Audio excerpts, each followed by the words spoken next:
All right, I am back with another video. I never know how to start these things. I was thinking about it, and as I was, pondering how I should start videos, because I know how to end it, obviously. Um, I was thinking about, well, first of all, I should say that the way I end the videos is not my own. I didn't come up with it. It's more of a tribute to one of my professors who ends it similarly.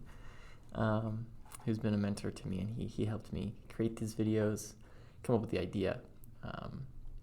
And so he does Spencer out, and I kind of, more as not to copy him, but more as a tribute to him. I do the same thing, but with me. It's Adam out. And then in terms of starting the videos, I just thought of, I don't know if any of you have ever seen, I think it's, what is the name of it? I gotta look it up now.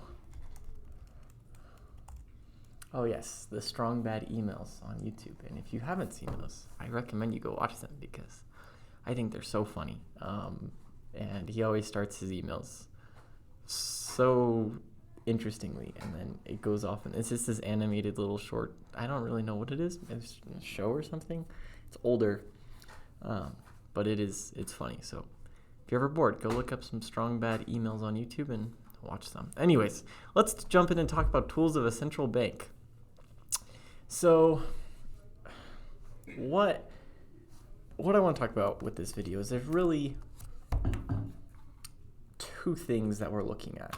So we want to look at what the Fed does, okay, who the Fed are and what they do. So the Fed is basically the people that print the money. And they can control a lot of different things. They control how much money is in the money supply.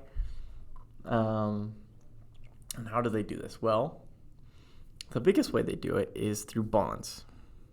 Okay, so what is a bond? Let's just think of a bond as a piece of paper. It says bond. Okay, it's like a certificate. And so when the Fed sells bonds, what's happening?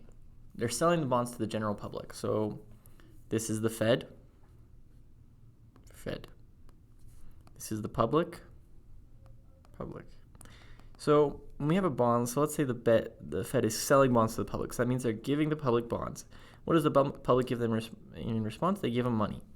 They're basically selling a product for money. And so how does this affect the money supply? Well, it's going to decrease because the money supply is on the public side. But if we're getting a piece of paper or a certificate or whatever you want to call it a box of donuts if it's a bond, then, or you can call it a Dominus skin or whatever you want it to refer it to, then, and the public is giving money for that, the public's going to have less money, and now they just have this piece of paper, okay?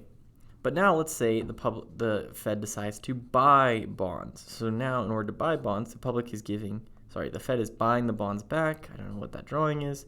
This is a bond. And in response to the bond, the Fed gives them money back. So this is increasing the money supply. So that's one way. You're not seeing any of this. So bond from the public going that way, money going this way. So that would increase the money supply. Selling bonds decreases the money supply. I hope that makes sense. Another thing they can do is they can affect the reserve requirement. What is the reserve requirement? So the reserve requirement, let me write this out.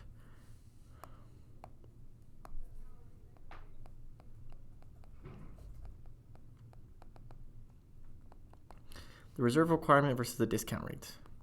These are very similar, but they're also different. So the reserve requirement is basically just, if I want to go get money from the bank, I can take out a loan. The bank will pay me and give money, but the bank, because of what's happened in the past, they can't lend out all of their money. So the Fed sets a reserve requirement. This is saying how much money you have to keep in reserve. And if they're keeping in reserve, they can't loan it out. And if the reserve requirement's increasing, that means they're loaning out less money. So there's less money in the public, so there's less ability for people to consume, like consumption will decrease and such, because more money is just being stored in a vault, if that makes sense. And then the discount rate is simply the loan rate from one bank to another. So let's say a bank needs more money to be able to lend out to other people. They can steal it from another bank. But if the discount rate, if it's higher, same thing, that means private banks can't borrow as much and they can't give it to the public. So consumption will also decrease. And so if the discount rate is higher, your money supply will also decrease. Basically, reserve requirement is the relationship between public and banks. So, like, public borrows from banks, and if the reserve requirement is higher, that means banks can't lend out as much money to the public. The discount rate is one bank from another bank. So if they want to borrow money from the bank, the higher the discount rate, the less money they can borrow. Okay, hopefully this makes some sense. Let's look at some questions. When the Fed decreases the discount rate, banks will borrow. Well, what do you think? Banks will borrow blank, and the Fed will lend. The heck?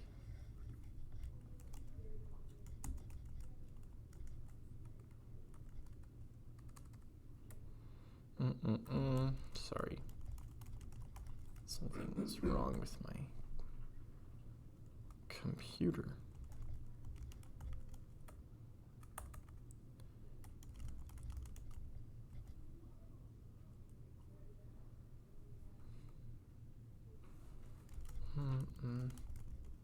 What? Why are you not working? Sorry. It's times like these. Do I re-record? Or, okay, there we go. So, Fed decreases the discount rate, so that means they can borrow more. And the Fed will lend out, because they have more money that they borrowed, they can lend out more to the public. And as such, the money supply will increase because more money is being sent out. Okay, hopefully that makes sense. To increase the money supply, the Federal Reserve could decrease the discount rate. This.